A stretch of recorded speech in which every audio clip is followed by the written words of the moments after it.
Esta vez no voy a entrar con la cabeza agachada. Esperamos justo afuera de la entrada del fraccionamiento hasta que llegó la agente. Era una mujer asiática, rápida y directa, con movimientos eficaces y un tono profesional completamente neutro. «Los inquilinos están en casa», dijo, abriendo la puerta. «Voy a pasar primero a avisarles que ya llegamos». Me quedé viendo esa puerta tan familiar por un momento. Me imaginé a Lucas ahí parado, esa noche, pidiéndome la consola de videojuegos más nueva.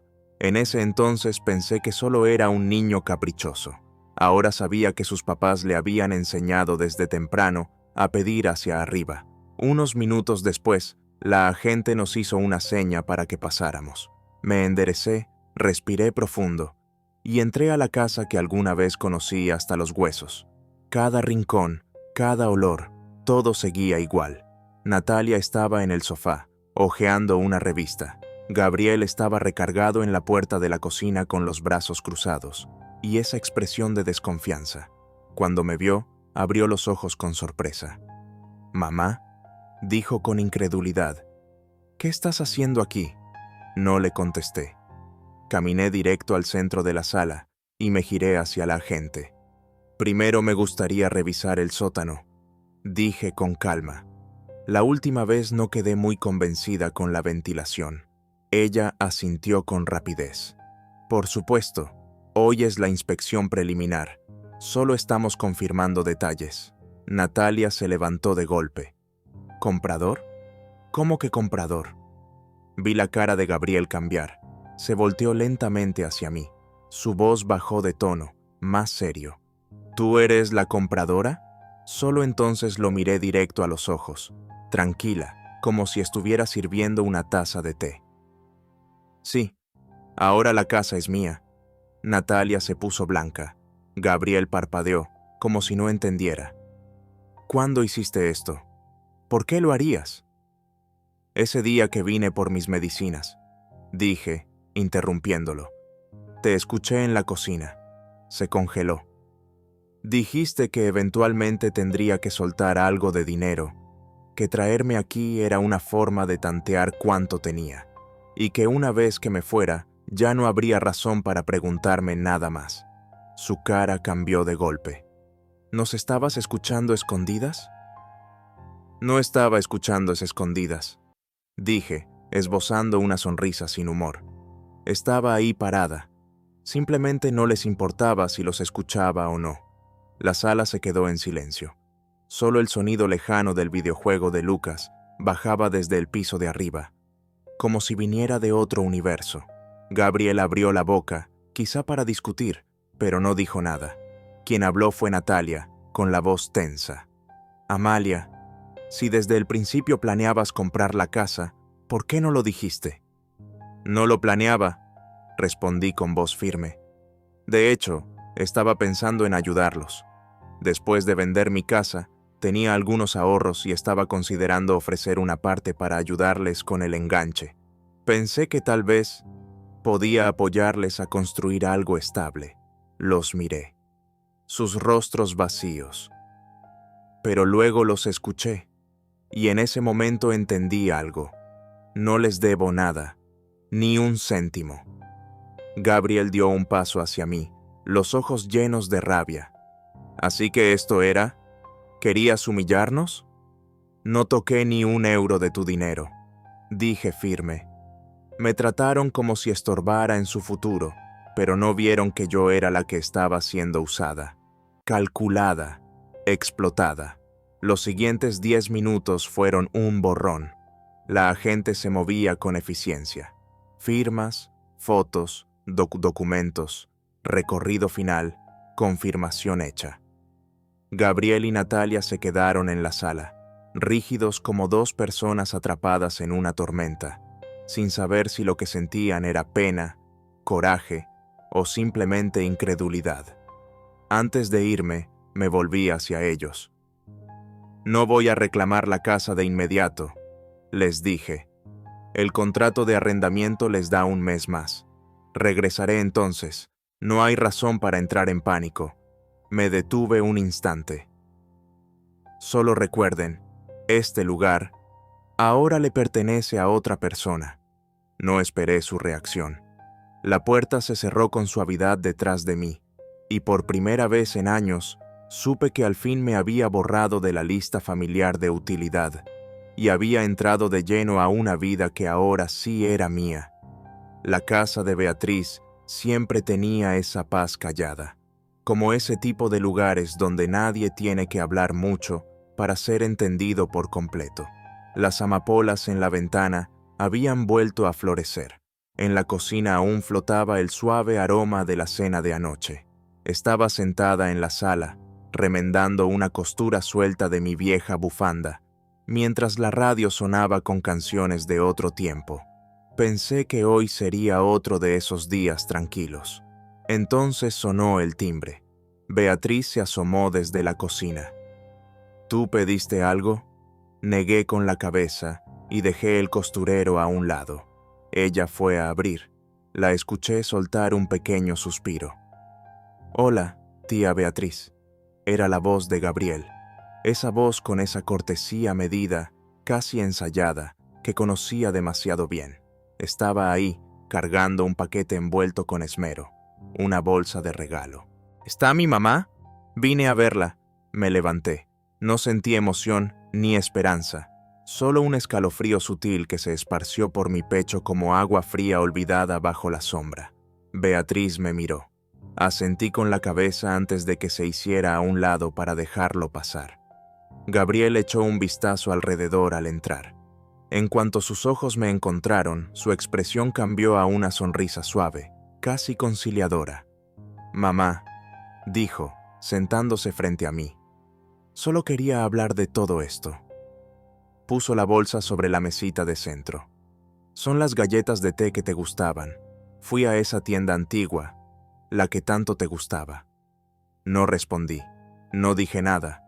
Gabriel se aclaró la garganta y se inclinó hacia adelante, como hacen los que intentan parecer sinceros. «Sé que dije cosas que no sonaron bien, que tal vez te hicieron sentir fuera de lugar, pero de verdad, te hemos agradecido, mamá, que vinieras a ayudar. Lo valoramos muchísimo». Yo seguía callada, así que él siguió hablando. «Me di cuenta de que lo de la casa pudo parecer una decisión impulsiva tuya, pero pensaba que quizá podríamos llegar a un acuerdo, que la casa se quedara en la familia. Lucas creció ahí también. Es su hogar. ¿No quieres que te la cedamos?». Lo interrumpí. «¿Te la ceda?», dudó. «Bueno, podríamos empezar con una carta de intención, algo informal. Nosotros nos quedaríamos. Lucas tendría estabilidad. Así que, para esto viniste», dije en voz baja. «No, mamá, yo también quería». «No viniste a hablar», lo corté con voz firme. «Viniste a pedir». Se quedó quieto. Me recargué contra el respaldo del sillón. Mi voz se mantuvo tranquila. «Entiendo que quieras construir tu vida, que busques estabilidad. Lo que no entiendo es que uses el nombre de la familia para disfrazar tus necesidades económicas, y que con eso quieras sacar los ahorros de toda mi vida». Se le encendieron las mejillas. Su voz se quebró. «Eres mi mamá, somos familia». Beatriz, que había estado en silencio todo el rato, se puso de pie. Su voz salió filosa, casi cortante. «Ahora sí te acuerdas de que es tu madre». Gabriel volteó hacia Beatriz, sorprendido. Ella no se contuvo. «Ella te crió sola durante años. Cuando necesitabas dinero para el campamento de verano, limpiaba 3 casas al día solo para que tú pudieras ir. Cuando solicitaste la universidad el mismo año que murió tu padre, ¿quién te ayudó con el aval del préstamo? ¿Quién te compró tu primer portátil, aunque fuera usado?». Sus palabras salían como una tormenta guardada por años. «Te mudaste a otra ciudad por trabajo. ¿Quién pagó tu renta los primeros 3 meses? ¿Quién te mandó dinero? ¿Comida para tus parientes? ¿Cuándo no tenías ni para comer?». Hizo una pausa, temblando de rabia contenida. «¿Y cuándo fue que ella te pidió algo?». «¿Cuándo?». Quise decirle que parara, pero la garganta se me cerró. No pude. Beatriz dio un paso más. Se puso entre los dos. No solo le fallaste, Gabriel, la usaste. Tú mismo dijiste que una vez que se fuera, ya no tendrías razón para seguir pidiéndole dinero. Eso no es descuido, eso es una bajeza. Su voz se quebró. No mereces llamarte su hijo. La sala se quedó en silencio. Gabriel abrió la boca, pero no salió nada. Me levanté, estiré la mano y empujé suavemente la bolsa de regalo por la mesa. Llévatela, dije. No la necesito. Su rostro se había puesto gris, sus dedos se aferraron a las asas de la bolsa. Solo pensé que tal vez aún había una oportunidad. Piensas demasiado, le respondí. Caminó hacia la puerta más despacio de lo que lo recordaba. Cada paso parecía pesarle más que el anterior. Cuando la puerta se cerró tras él, Beatriz se acercó y me tocó suavemente el hombro. Me quedé viendo la puerta por un momento, y algo dentro de mí hizo clic. La de antes. La de antes de todo. Siempre esperaba que él se volteara para decirme que me extrañaba, que me necesitaba, que me quería de regreso. Pero ahora solo deseaba que se fuera para siempre. Esa noche salí al jardín y corté 2 rosas frescas. Las puse en mi viejo florero, justo al lado de la flor seca que había traído de mi antiguo hogar, vieja y nueva, una junto a la otra. Perfecto. Desde la cocina, Beatriz tarareaba una melodía bajita. Marta me mandó un mensaje para contarme que los niños habían hecho unas tarjetas que pronto mandarían por correo. Afuera, la brisa era ligera. Las cortinas se alzaban apenas, como si aplaudieran al cielo del atardecer. Me senté y escribí una postal. Solo puse una frase. No es que no te ame, es que por fin aprendí a amarme a mí misma primero. Después de que Gabriel se fue, me quedé junto a la ventana de la cocina, mirando cómo se mecían las campanillas de viento del porche. Sonaban bajito. Las notas dispersas parecían una despedida, un adiós suave, como si de verdad le dijera adiós a una vida que ya no me pertenecía. Beatriz nunca volvió a mencionar ese día. Simplemente seguimos con nuestros días, como si nada hubiera pasado. Ella seguía yendo al centro comunitario por las mañanas, como siempre, y poco a poco, yo empecé a recoger las partes de mí que alguna vez dejé de lado. Volví a hornear, a hacer manualidades, a leer. Cuando Gabriel y Natalia se mudaron, no fui a despedirme.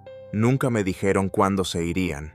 Solo hicieron que su agente enviara la confirmación oficial de que habían desocupado. Para cuando volví a esa casa adosada, ya hacía calor. El pasto en el jardín había crecido alto. La casa se sentía tranquila, como un sueño del que recién había despertado. El aroma también había cambiado. Ya no olía al champú de Lucas, ni al perfume de Natalia. Ahora olía a polvo, a madera, y a ese tipo de silencio que no le pertenece a nadie. Fui cuarto por cuarto, recordando el primer día que llegué. Las miradas incómodas, las conversaciones forzadas, el aire helado del sótano. Nunca me sentí en casa, pero ahora sí podía. Contraté a un equipo de limpieza, cambié el piso, pinté la sala. Las viejas paredes de color carbón desaparecieron, reemplazadas por un beige cálido y cremoso. Las cortinas ahora eran de lino y algodón, como a mí me gustaban. El viejo sofá de cuero fue reemplazado por uno azul cielo, suave, que encontré en una tienda de segunda mano a la vuelta. Solo cambié una cosa en la cocina. La botella de aceite de oliva que me traje conmigo seguía ahí. La limpié bien y la coloqué junto a la estufa, justo donde pertenecía. El sótano ya no tenía cama. Lo convertí en un taller acogedor y un pequeño almacén. Volvieron mis telas, mis manualidades de papel, mis cajas de fotos. Incluso instalé un sistema de control de clima.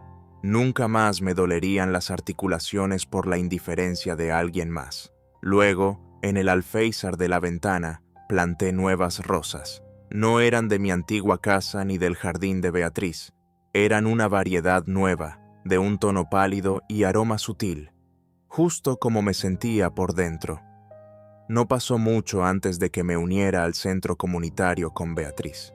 Llevaba semanas diciéndome que lo hiciera. Haces animales de fieltro 10 veces mejor que los trabajadores sociales, me decía en broma. Mi primer día ahí fue una mañana luminosa de viernes. Llevé algunos proyectos viejos y una caja de herramientas. Mi plan era solo sentarme atrás y observar, pero en cuanto llegué, una coordinadora, una mujer amable con una chispa viva en los ojos, me empujó con suavidad hacia adelante. Nos falta quien dirija el grupo de manualidades de hoy, me dijo. ¿Te animas? Sonreí y negué con la cabeza. No soy profesional. No tienes que serlo, respondió. Solo necesitas estar dispuesta a compartir. Y así fue como terminé dirigiendo el grupo. El proyecto del día era un marco de recuerdos, decorar marcos de fotos con objetos significativos. Unas 10 señoras mayores se sentaron alrededor de la mesa. Algunas tenían dificultades para oír, otras manos temblorosas, pero todas sonreían con una alegría tan sincera que dolía bonito. ¿Eras maestra?, me preguntó una de ellas, una mujer con un suéter rosa. Sonreí. No, solo era alguien a quien olvidaron cuando ya no era útil. Ella hizo una pausa. Luego se acercó y me tomó la mano. Bueno, ahora nos necesitas. Gracias. Unos días después de nuestro encuentro en el café, recibí un nuevo sobre por correo. Esta vez no venía de Max. Era una carta escrita a mano por Marta, la hija de Beatrice. Decía: «Querida tía Adela, gracias por enseñarme que nunca es tarde para reconstruir una vida, ni para recordar lo que realmente importa. Mis hijos no dejan de hablar de ti. Dicen que haces que hasta los días nublados parezcan de sol. Estoy tan feliz de que estés con mamá. Nos has regalado una luz que no sabíamos que necesitábamos». Me quedé mirando esas líneas. No era solo gratitud, era pertenencia, era memoria, era hogar. Unos días después, mientras acomodaba algunos materiales en el taller del sótano, sonó el teléfono. Era la coordinadora del centro comunitario. «Adela, estamos planeando una exposición para el próximo mes. Una muestra de proyectos de vida, historias contadas con objetos, fotografías y recuerdos. Queremos que participes». Me sorprendió. No porque no quisiera hacerlo, sino porque por primera vez en mucho tiempo sentí que tenía una historia que valía la pena compartir. No una historia de dolor, una historia de reconstrucción. Empecé a reunir cosas: la rosa seca, algunas de las cartas de Max, una foto vieja de George en el jardín, el marco decorado que Max me había regalado. Armé una mesa con todo. Cada objeto tenía una historia, un símbolo, una pequeña victoria sobre el olvido. El día de la exposición, el centro estaba lleno. Mujeres mayores, jóvenes madres, niños corriendo entre las mesas. Beatriz me dio una palmadita en el brazo. «¿Lista para que todos te vean de verdad?». Asentí, no por nervios, sino por emoción. Mi mesa era sencilla, nada extravagante, pero la gente se detenía. Preguntaban, escuchaban. Una señora me miró con lágrimas en los ojos y dijo: «Gracias por recordarnos que aún tenemos tiempo». Cuando terminó la jornada, la coordinadora se acercó. Traía una libreta en la mano. «Adela, ¿has pensado en escribir tu historia?». La miré, y por primera vez dije en voz alta: «Sí, creo que ya estoy lista». Esa noche, en casa, tomé mi libreta vieja y empecé a escribir. No desde el dolor, desde la esperanza. Una semana después de nuestra charla en el café, recibí un mensaje de texto. Era de Miles. Solo decía: «¿Te gustaría que Max te llame esta noche? Quiere contarte algo». No lo esperaba, y por eso mismo me detuve un segundo antes de responder. Finalmente escribí: «Claro, a las 8 estoy libre». A las 8 en punto, el teléfono sonó. Respondí, y del otro lado escuché esa vocecita que hacía semanas no oía. «¿Abuela? ¿Sabes qué? Mi maestra dijo que mi cuento fue el mejor del salón». Sonreí. ¿De verdad? Cuéntame de qué se trataba. Era sobre una señora que vivía en una casa con muchas flores y ayudaba a la gente a recordar cosas bonitas. Como tú. No dije nada al principio. Sentí que algo se acomodaba suavemente dentro de mí, una costura que por fin se cerraba. Hablamos unos minutos más. Max me contó sobre sus tareas, sus videojuegos, incluso me pidió una receta de galletas. Le prometí que se la escribiría en una tarjeta para que la tuviera pegada en su refri. Cuando colgué, el silencio que quedó no fue triste, fue sereno, como si una página hubiera sido leída en voz alta y luego cerrada con cuidado. Al día siguiente, volví a mi taller. Estaba preparando un nuevo proyecto para el centro comunitario. Marcos con tela reciclada, botones antiguos y frases positivas.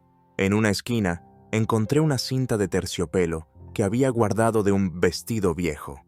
La pegué en el borde de uno de los marcos y escribí con letras claras: lo que florece con tiempo, florece para siempre.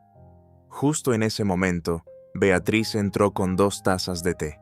Me miró trabajar y sonrió. ¿Sabes qué creo?, me dijo. Que todo esto no fue para que regresaras a tu antigua vida, fue para que construyeras una nueva. Asentí. Tenía razón. La historia con Miles, con Max, no estaba completamente cerrada, pero ya no era una herida, era una rama que tal vez, con suerte, crecería con fuerza. Pero esta vez, yo ya tenía raíces propias. Me quedé observando la puerta por un largo rato después de que Miles se fue. Beatriz no dijo nada, solo recogió los restos del té y los llevó a la cocina, respetando ese silencio que a veces dice más que cualquier palabra. Yo me quedé ahí, en el mismo lugar, con la vista fija en el florero. Las 2 rosas frescas seguían erguidas y la seca ahora parecía menos triste, como si por fin se hubiera ganado el derecho de quedarse. Los días que siguieron fueron calmos, no perfectos, no de cuento, pero reales. En el centro comunitario, cada clase era distinta. Una semana hacíamos portarretratos con conchas, otra tejidos de lana. Las mujeres hablaban, reían, lloraban. Una me confesó que su ajuica no la había llamado en meses, otra que por fin se había atrevido a pintar su recámara como siempre quiso. En ese lugar nadie fingía, nadie necesitaba demostrar nada. Una tarde, mientras recogía los materiales al final de la clase, una señora nueva se me acercó. Tendría unos 70 años, mirada viva, pero un andar frágil. Me dijo: «Gracias por lo de hoy. Nunca pensé que volvería a sentirme útil. Desde que me jubilé, sentía que nadie me necesitaba ya». Le sonreí y puse una mano sobre la suya. A veces lo único que necesitamos es que alguien nos dé espacio para florecer de nuevo.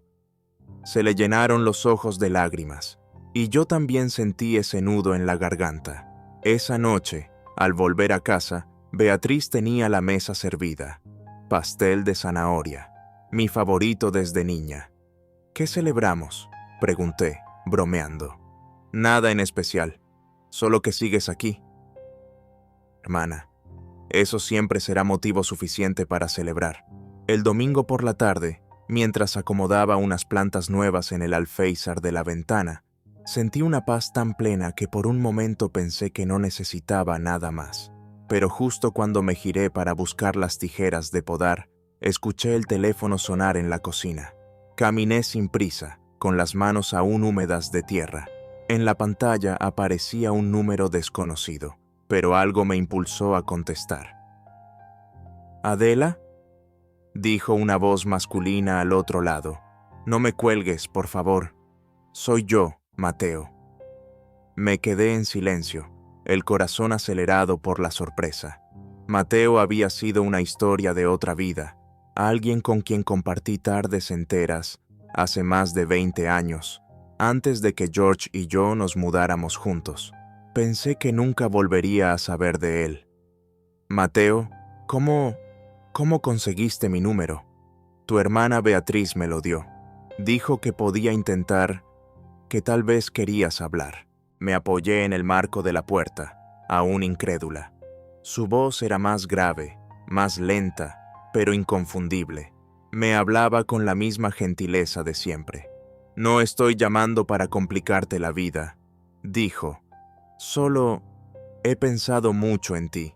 Después de que supe lo de George, me quedé con eso en la cabeza. Y ahora que sé que tienes tu casa, tu vida tranquila, pensé que tal vez podríamos tomar un café. Nada más que eso. Café. Otra taza, otro encuentro, otro paso. Me llevó unos segundos decidir. «Está bien», dije al fin. «Pero no esperes nada más que una charla tranquila». Él rió suavemente, como si eso fuera todo lo que deseaba. «Perfecto, Adela. Más que suficiente». Colgué y me quedé mirando el jardín. Las rosas nuevas habían florecido otra vez. Pensé en cuánto había cambiado desde aquel día en que tomé la rosa marchita y salí de la casa de Miles. Ahora, sin miedo, podía volver a abrir la puerta, no para otros, sino para mí. Después de aquella tarde en la cafetería con Miles, sentí como si algo se hubiera reacomodado dentro de mí. No completamente reparado, pero al menos menos roto. Volvía a casa caminando despacio, saboreando el aire cálido del atardecer, ese tipo de aire que huele a panadería lejana, y al murmullo de un día que ya no tiene prisa. Al cruzar la puerta, Beatriz levantó la vista desde su bordado y me preguntó: «¿Y bien?».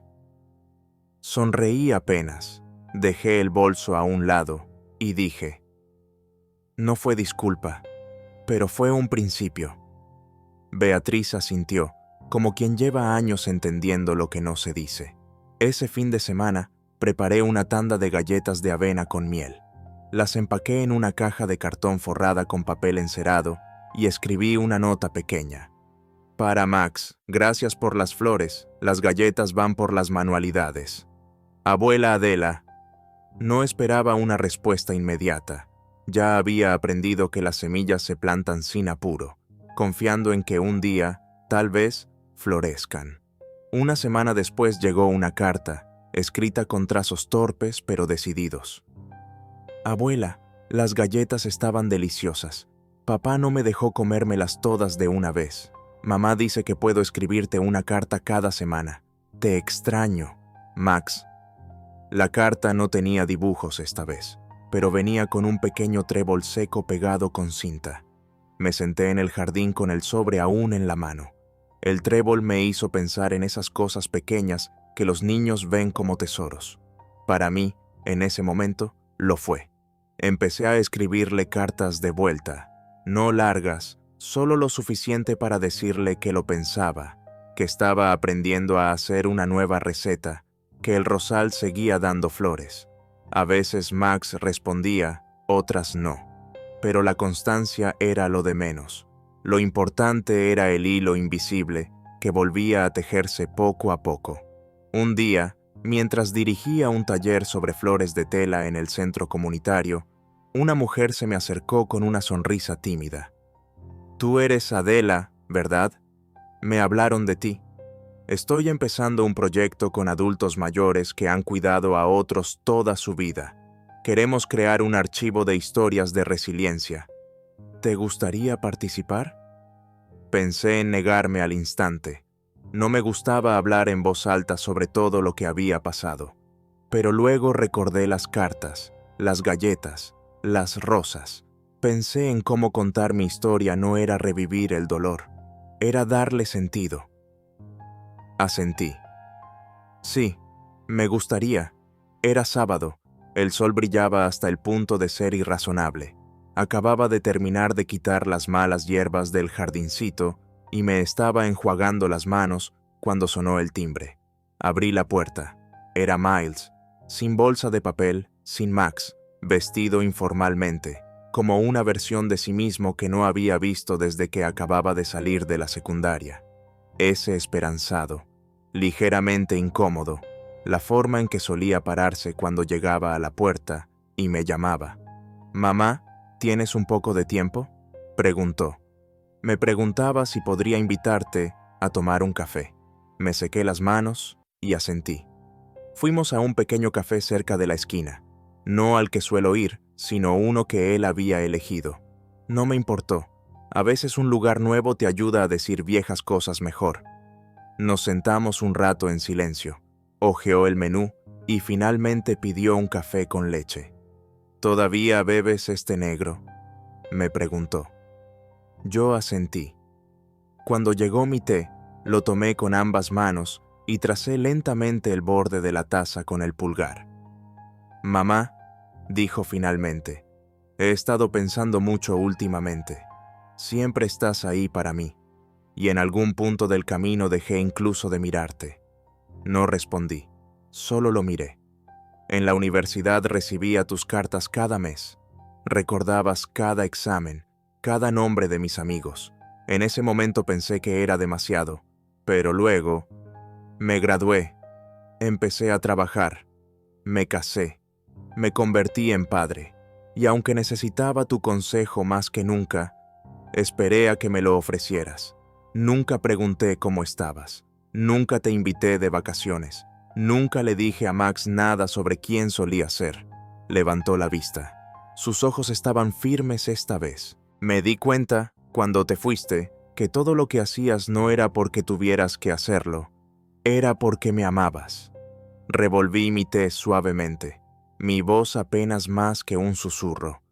No dejé de preocuparme por ti, solo empecé a preocuparme también por mí. Él parpadeó, así que lo miré con calma. No eres la primera persona que piensa que el amor de una madre es un hecho. No serás la última, pero no puedo seguir siendo el tipo de madre que solo da y nunca es vista. Asintió lentamente.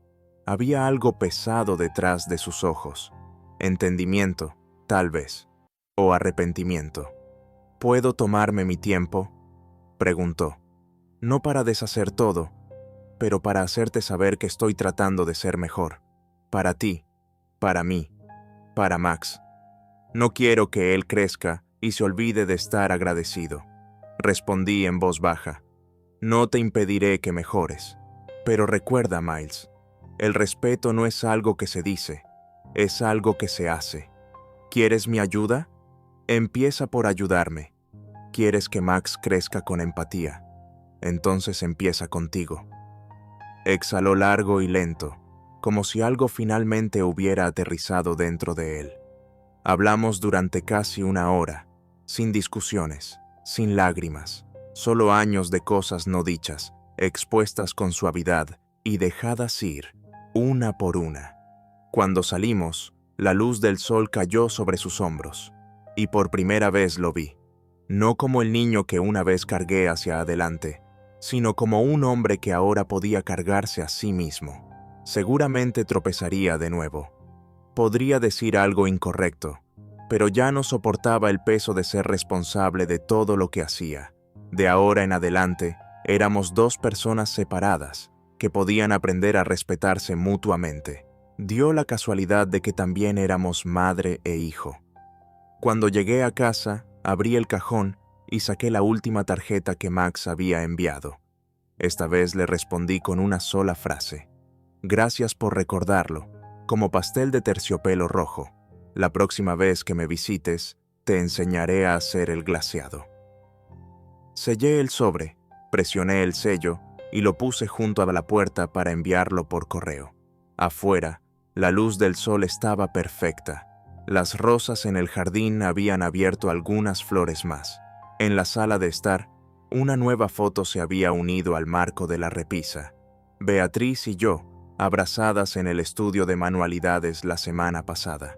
Estaba sosteniendo la bolsa de tela que acababa de terminar de coser. Su sonrisa era toda risa y alegría. De repente recordé algo. Entré en la sala de estar, abrí un cajón y encontré una nota adhesiva. Escribí un mensaje corto y luego lo presioné suavemente contra la parte posterior de la puerta de entrada. La casa de Adela. Bienvenido. No era para nadie más, era para mí. Una bienvenida tranquila, constante. A veces la dignidad no se recupera con un grito, sino con un gesto pequeño, pero firme. Gracias por quedarte hasta el final de esta historia.